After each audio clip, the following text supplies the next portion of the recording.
അന്ന് ഒരു മാലയ്ക്കായി പൊട്ടാത്ത നൂലിൽ കെട്ടി ഇന്നും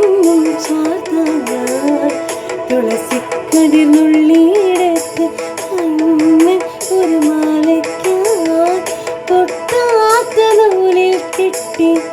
ഇന്നും ചാർത്താനായി